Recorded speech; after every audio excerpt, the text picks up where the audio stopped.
Dumelang Sambonani. Good evening, South Africa. A very warm and special welcome to a broadcast that we're doing here in the University of Cape Town. Welcome to Expression. This is definitely the place for you to air your views. I'm your host, Jacqueline Mapala. I'm your host, Masango. Now, as you might have heard from my co-host, we're coming to you live and direct from the UCT's Jan Smuts Hall right here in Cape Town, where we're going to be bringing you a very important conversation. This evening, Abantabasha are upset, and we're tapping into that anger as we ask the big question: will South Africa win the fight against gender-based violence? And that's a very important question, and we're hoping that we're going to definitely be able to answer it by the end of this show, especially considering the fact that this issue of gender-based violence has actually gotten a lot of national attention, and definitely a lot needs to be done in this issue. And tonight, of course, we're putting a spotlight on higher institutions of learning here in South Africa. And as we said, we are here at the University of Cape Town, and we're going to be discussing this issue a little bit more. Absolutely, and Mbugeli Lapekaya, expressions would not be expressions ngaphandle kwakho. We invite you to be a part of this live discussion in Facebook as well as on Twitter. Should we get this conversation started? Let us get this conversation going indeed. And of course, I never have this conversation by myself. I am joined by my lovely guest. Hello and welcome to Expressions. Let's wave a little bit. And then, of course, my first guest, I'm joined by Professor Michelle Andy Patton, who is the head of psychology, and she is from the University of Western Cape. I'm also joined by Nonkosi Jolwane, who is the director at Transformation, Diversity and Social Cohesion, and she is from the Cape Peninsula University of Technology. Welcome to you. I'm also joined by Olwetu Tejane, who is from the organization called Not In My Name, and I'm also joined by a student, Uyibulelwa, who is, his surname is Potelwa, and he is a student here at UCT. Welcome, gentlemen and ladies. Thank you very much. And of course, I never have this conversation by myself. My co-host Mkolisi is going to be manning our audience for tonight. Hello, Mko. Hey, Jax, we're all excited, and it's great to see a presence of young men in the audience. Thank you so much for joining us, ladies and gentlemen. Welcome to Expressions. Please give yourselves a round of applause. We're standing by, Jackie. Okay, so let's get this conversation started. And I think maybe let me start with Olwetu. Olwetu, I think maybe we want to understand, why do men feel that they have to reinforce their masculinity so violently on the bodies of women? I mean, we've heard with, stories of Uyinene, and the list goes on and on, Karabo. Why is this happening in our society? Thank you very much. Good afternoon to South Africa, and good afternoon to our audience as well. As we said, my name is Olwetu. I am part of the lately, formed so-called organization, which is called Not In My Name. This is as a result of, many incidences that we have seen in our country, which one is unable to explain as to why are they occurring in our midst, and what informs them. And as such, it speaks directly in particular to us as men as to whether are we men enough to actually commit such incidences in our country. And the worst part of it is the fact that many men who commit such incidences are in high places. Now, the real question as the organization we're asking ourselves is that who then becomes better into the society? If you are employed and you are bringing income into your family, you support your family, and at the same time, you'll be labeled as a criminal. Because our expectation is that criminals are found in our townships, where there is a challenge of unemployment, so to be it, if that is an excuse as well, which either way we question. Criminals are found in places where you find out that they lack proper capacitation and education. Now, the reason why it poses serious concerns to us as men in particular, it is because those who are supposed to be at the forefront of our society, those who are supposed to protect our society, those who are supposed to be in defense and show exemplary to the rest of the society as well, are the first ones who are committing such crimes. And it leaves us a lot to be desired, simply because at some stage it merely happens that over and over and over again, even innocent men are feared by women, simply because of such incidences, because most women do not know who becomes the right person and who becomes the wrong one. Yeah. If at all, such people do commit these crimes. If I can take a typical example, just recently, I think 3 days back, there is an incident that happened in the Eastern Cape of a 6-year-old that was raped by a teacher. Now, you are asking yourself a question that this is a government employee who is expected to bring education to a young child. But on the other hand, you are seeing a true color of actually what is beyond the career of this individual. It then poses serious questions to us as South Africans as to, are we really playing around with words here when we speak of toxic masculinity or whatsoever, or else we need to get to the root cause of what we are as men. Yeah, and I think we're definitely going to touch on what is that root cause, and I want to bring in my other guests into this conversation. I mean, Professor Michelle, I mean, we've seen currently right now in the news, I mean, there is protests in UKZN, and, you know, students are crying out. They're saying, we are not safe on our campuses. What needs to be done? What does it take to have our institutions becoming places where young people, students, young women can feel safe and secure?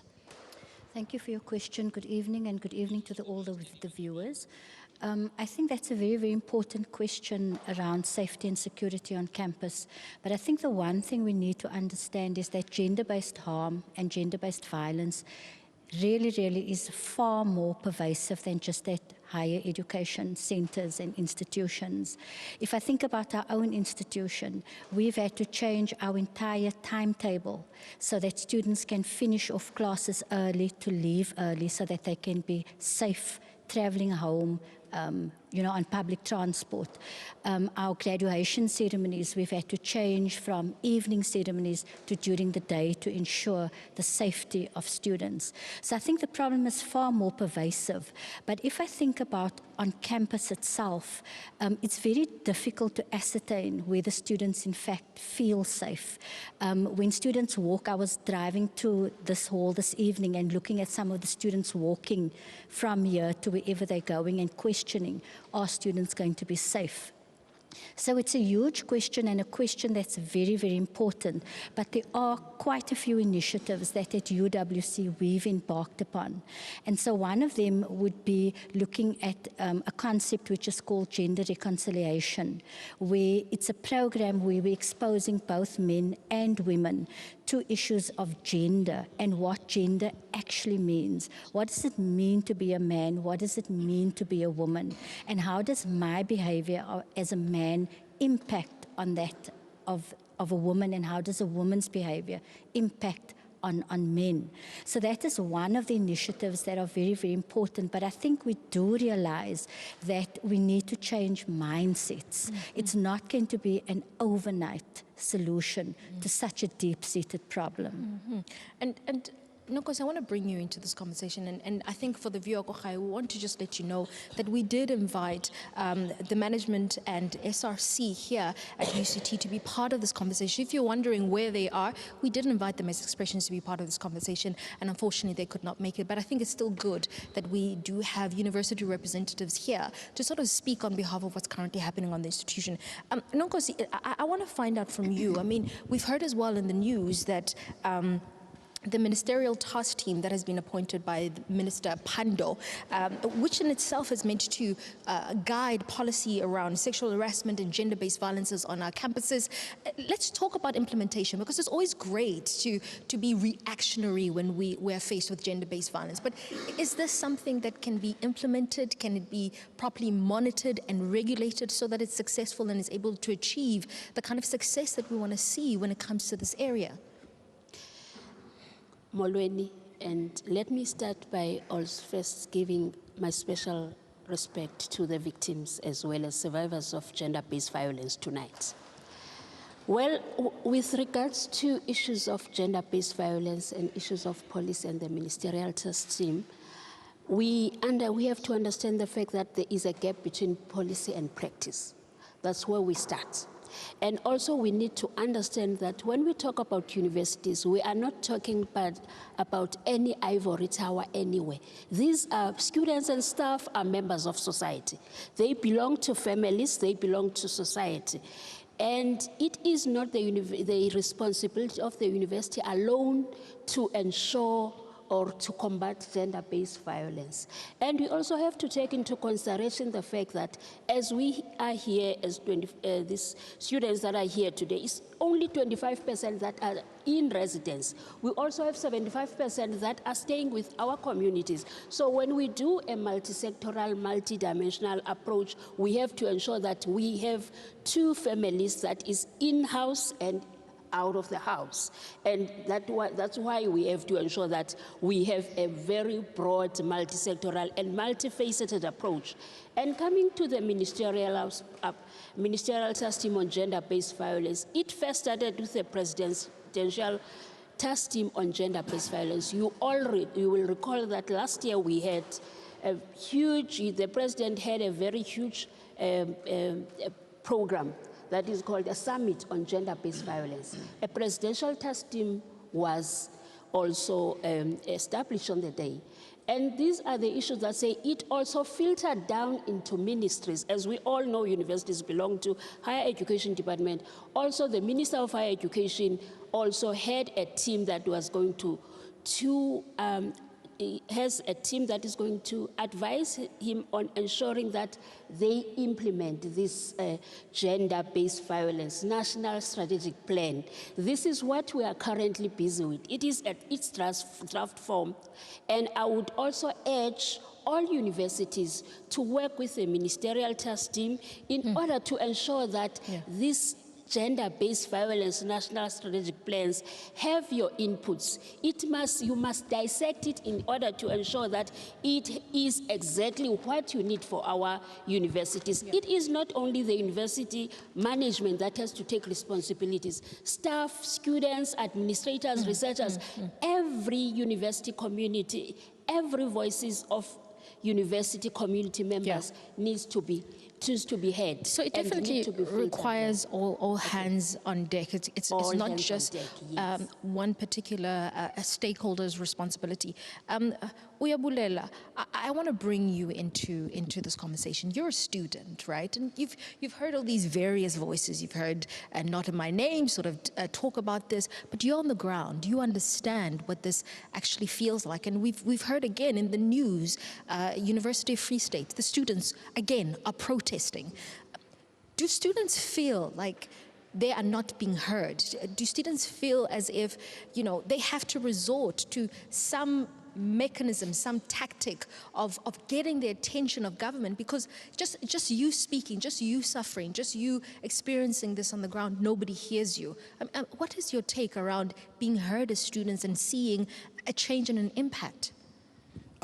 Definitely, I understand that point, and I think that the response of students through protests is actually something that's been common over the last few years, right? Even if we can look back to Roads Must Fall and Fees Must Fall, we can actually see how the government would only respond when there was a threat to these said institutions, right?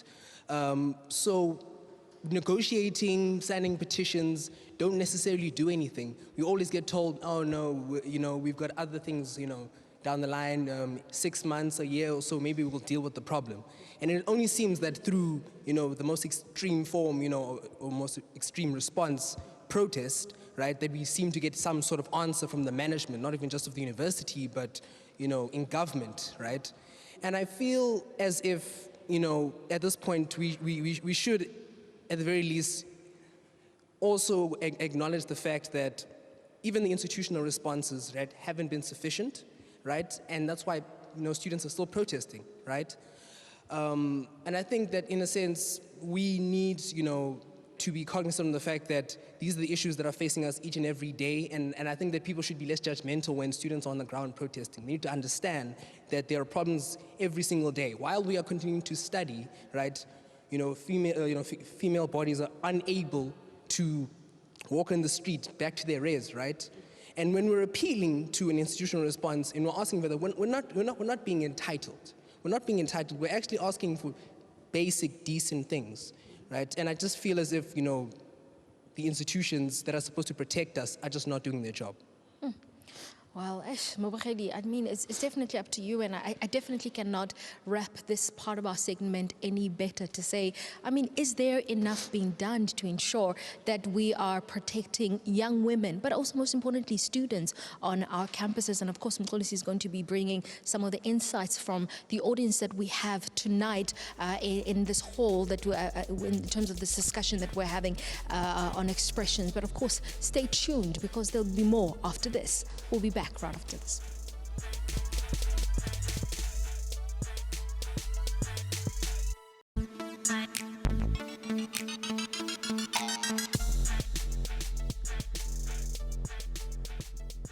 Welcome back. You're still watching Expressions here on SABC 1. We're, of course, broadcasting live from UCT, and we're, of course, touching on a very important issue here, and we are discussing the issue of gender-based violence. And the poll question that we're asking you, Kakaya, is South Africa going to win the fight against gender-based violence? And, of course, I'm still with my panelists, and I think, Olutu, I want to maybe direct the next question to you. Mkolisi spoke a little bit around it, especially around toxic masculinity, but I think maybe the question would be, is there more that needs to be done around the education and the rehabilitation of the boy child?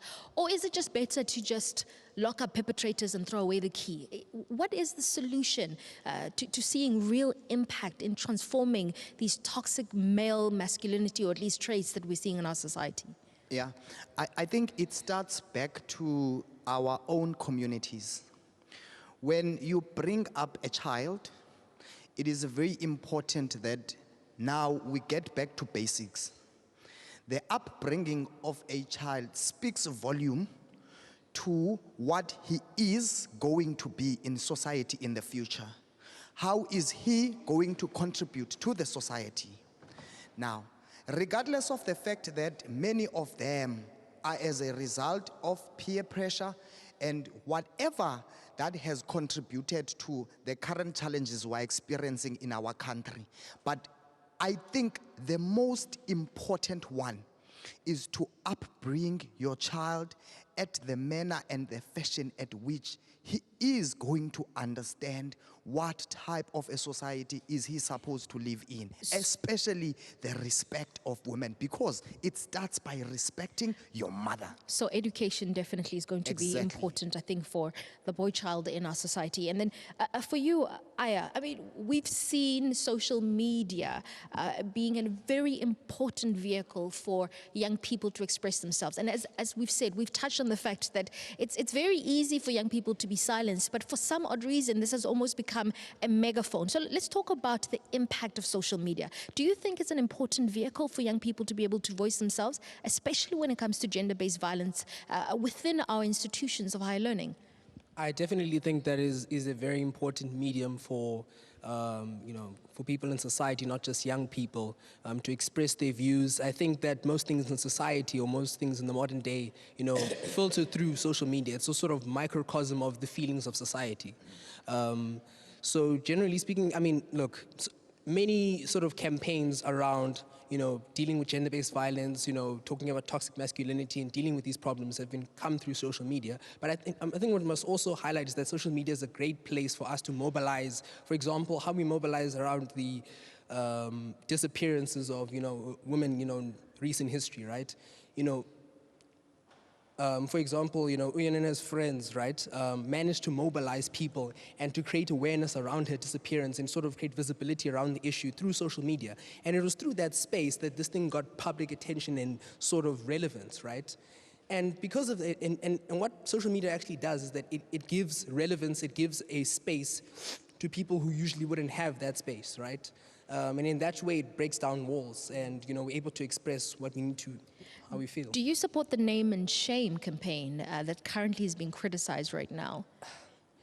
I mean, I understand, I understand the sentiment of it, and I understand the need for us to name these people and for us to have these people's names out in the open, because usually their names are concealed through news reports and, in courts and whatnot for legal purposes, so to speak. But I think that it sort of minimizes and undermines the sort of gravity of the situation, the crimes that this person has committed, and they'll just sort of exist in the background until maybe they're found guilty of said crime or until the case disappears, and we never get to hear of the person's name ever again. They go on to live their life while the victim, name and all, is out there, and has to live with the shame that she's been abused and she hasn't found justice. So I think that in principle I understand it, but I think that we need to be cautious of the idea that it also has legal implications, So we have to be responsible when it Yes, comes of to that. Professor Michelle, I think maybe let's start talking about capacity and training on campus, because I mean, that is the focus as much as it's a social issue, at least gender-based violence is a social issue.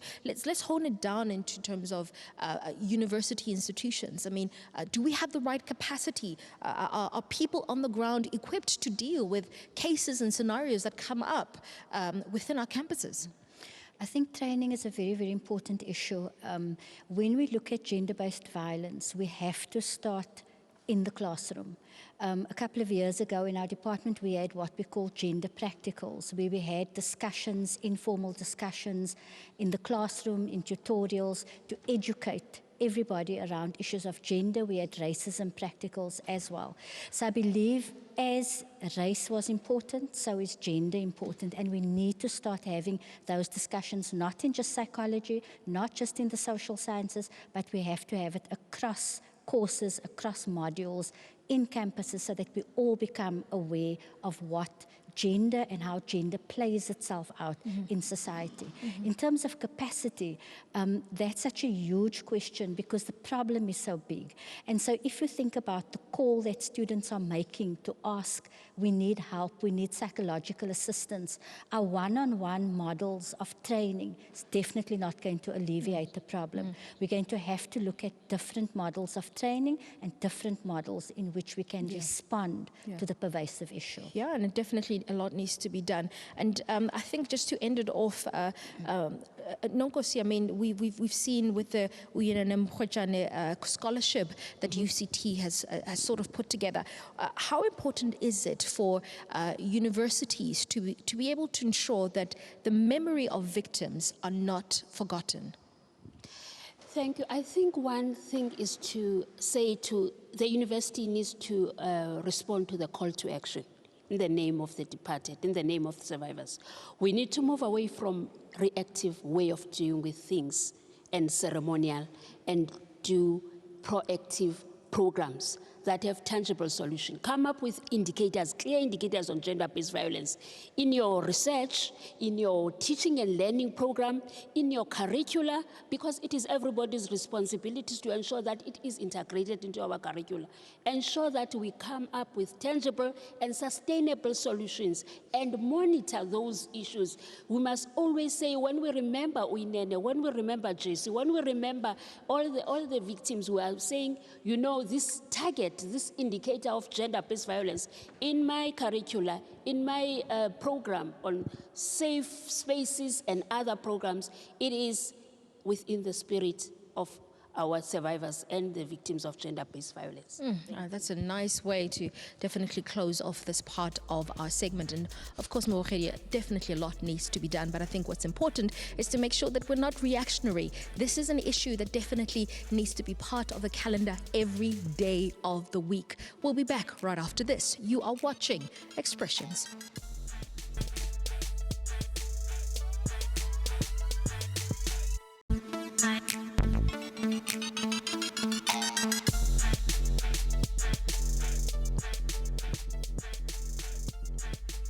Siphinde sinibingelele sinamukele. Still live and direct from Cape Town at the UCT's Smuts Hall. We welcome you back in Mbukeli lapha ekhaya. Umbuzo mkhulu as we continue this all-important discussion. Are we going to win the fight against gender-based violence? Now, before I go and check in on you guys on Facebook as well as on Twitter, we go back to the floor. You also had something to add onto the discussion. I remember you said we always put the onus to behave, the onus to how you look on squarely on the female, and that's not fair. True. Mulweni, my name is Tamsan Ngamakeleni, and to add my 2 cents on this matter, I would like to say that as some of the male audiences have said earlier on, that it boils down to the discussions that men have, and also which is eradicate beliefs that certain things that women wear make it seem as if they want it, or as if they're asking for it. And so I think that's where it boils down to. And also, if one sees a weed growing in the rose garden, the only way actually to get rid of that weed is to actually go to the root of it and take it out. In this case, unfortunately, the root is men. You know, and in the case of Uyinene was wearing baggy pants. What do men have to say about that if they would say that certain things are provocative and like as if women are asking for it? Wow, you are making a very valid point. Now, Siswami, I know that maybe at home you also might have been told to stay away from so many places. You'd be told maybe to stay away from clubs as young people, to not walk at night. But, you know, a young person lost a life when she visited the post office. Touching on that, it really also, sometimes it frustrates me to be told by uncles and fathers and this and the third to stay safe, because it's not our responsibility to not get raped.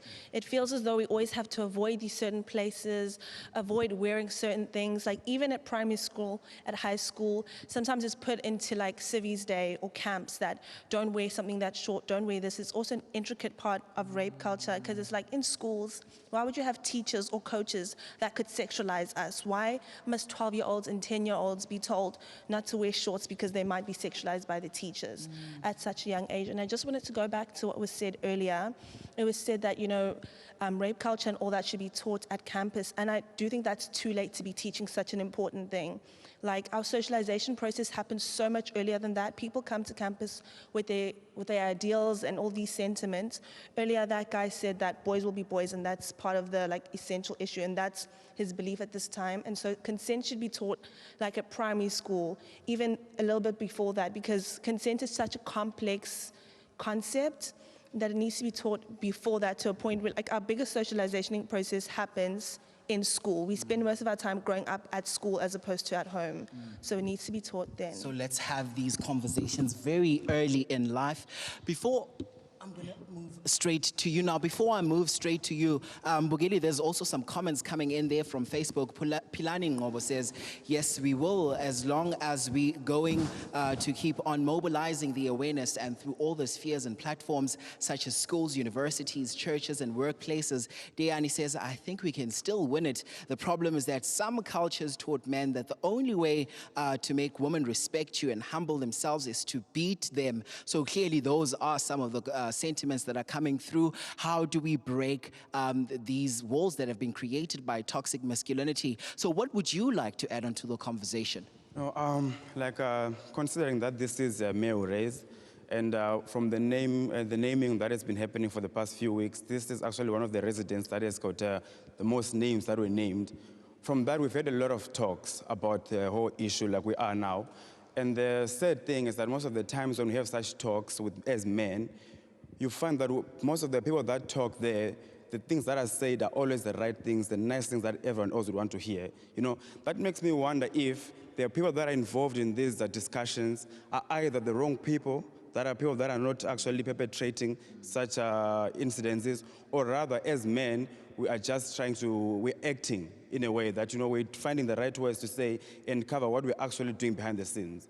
And as a man, also from a male race, I would just like to urge guys, like, if we get into a space like this is a place where we'd really rather want to talk about ways that we can really change. And if you have nothing to say that you are also planning to do, it's just rather to actually just keep your distance and not just say things in the right place where we really want to hear good things. And if I may just add on the last thing about on the naming and shaming thing that was mentioned. You know, I really understand the reasoning behind it. It's very important that people are given a voice to say out names of those that have done things like this to them. But like one worry that I have, like, because on one of the talks we had, there was a suggestion about putting a box in one of the girls' reses, the next one to our res here, where girls can actually just put names of people that have maybe done something to them. But the problem with such a thing is that, like, for example, it was one of the demands that were put on us as our res, because we're in leadership here. But the question is that now, as our housecom, for example, in this residence, when we are given names like that, there isn't really much that we can do. And I tried to say something, but then as a man here, in a case like this, there's not really much of a right thing that you could say. But with the naming and thing, my suggestion would be, at least, if we are going to name someone, rather let's go to the police, because at least the chance of someone saying, wrongfully accusing someone when they're going to the police is less, as opposed to just anonymously putting a name in a box. Now, just quickly before I go to break, this whole naming and shaming campaign, I know I had someone on Twitter come out to say that it's not really going to be effective because all the names that were there are people who are well known and are celebrities. Your rapists and your murderers are people, Ubobo next door, it's Vusi somewhere else, and it's not really going to reach the relevant places. What would your response to that be? Quickly, please. Yeah, no, like, that's really unfortunate. Like, I wish, because as it is already, like you've said, there are people that I know, also celebrities, DJs that have been named, but as it is right now, they are working, they're carrying on with their lives as normal. All right. Yeah. Okay, and of course, I have to thank you so much, guys. We will be coming back for more closing comments from you right here in the audience. Mbukeli, uzweleke nawe. Keep those comments coming on Facebook as well as on Twitter. Siyabuya.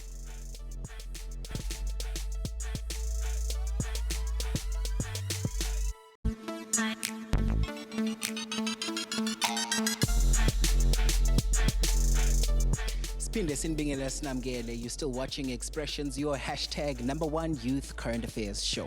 Now, up for discussion, are we going to win the fight against gender-based violence? So we're just about to wrap it up. And of course, I'm just going to take a few comments right here from the floor. What would you like to wrap it up?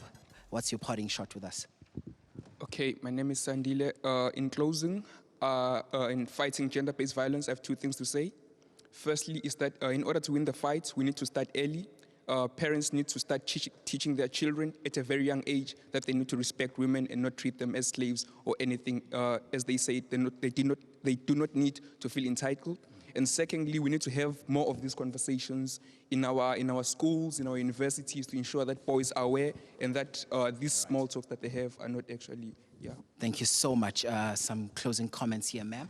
Hi, my name is Ayanda, and my message to UCT would be to raise the standards for male reses, the same way that female reses ensure that the people who are coming in are aware of consent and all the toxic behaviors. Male reses should also promote such promote knowledge about such behaviors, because not everyone has the privilege of knowing that some behaviors are toxic. Everyone must be held to the same standards. Sibonge kakhulu for that, guys, and have to thank you so much for your participation now Lapekaya on social media, on Twitter as well as on Facebook. Jackie, let's wrap it up. Yes, I'm going to give my guests just an opportunity just to wrap this conversation up. I think, Oluchi, maybe let me start with you, short and sweet. Thank you very much. In closing, men of South Africa, it is high time that we stand up. We stand up and protect our women in South Africa. The second part is that in South Africa, we have tend to have a category of well-respected men who happen to be perpetrators. I think it is high time that we deal with them vehemently, because the current challenge that we are experiencing are those perpetrators that we used to know back then. Now, it means then, therefore, if these ones are culminating, we need to deal with them vehemently, and our government must ensure that all policies that are endorsed and being passed in Parliament. They are being implemented. So We have been talking about them for a long time. implementation. It So, is high time that they are being Ulutu, implemented. I need to cut you there, but I think we definitely got the gist and the point of what you're saying. Aya, what would you like to say on behalf of the students, especially of UCT? So on behalf of the students, I would really like to say that let's continue this. Let's keep having conversations like these. Let's keep raising awareness on social media, in our public spaces, conversations even in dining halls, right? Let's ensure that this doesn't just become a moment, but this actually becomes a movement towards a better future, right? Because many times before it has been the case that we've raised alarm around women's safety, and we have the annual sort of days, against violence on women and children, right? But it doesn't seem to amount to anything, and the status quo, goes on. Yeah. So let's keep having these sort of conversations. Let's keep pushing those in power to act on our behalf and actually do their job to ensure that we Let's can hold them accountable. Nkosi, parting shot. I'm saying to universities, students and staff, let's break the silence, speak out against gender-based violence, against toxic masculinity, ensure that we take action. Yeah. And I'm saying enough is enough. Yeah. And Professor, please. I think unless we understand the culture and the ideology in which violence is based, we will never win the fight against gender-based violence. So we have to make sure we understand this culture and ideology to change it. Yeah, thank you so much. Thank you so much. We wish we had more time, but I think you've definitely given us a lot of food for thought. Ngo, what is our poll question? What is everybody saying about it? Well, can we please have the poll results up? We asked if we are going to win the fight against gender-based violence. But Mbugeli, sibonge kakhulu ukuthi nibe nathi namhlanje kusihlwa, and those are the results there. And of course, as expressions, we've started this conversation. A very big thank you to UCT Smarts Hall for hosting us. Please give yourselves a round of applause, guys. Yeah. Well, Mbugeli, thank you so much, Nagowe, for joining us. From all of us here at Expressions, this has been our 1 hour special, and we've started this conversation. It moves forward from here. From all of us, have a spectacular evening going forward. Msale kahle. Adios, muchachos. Thank you for watching.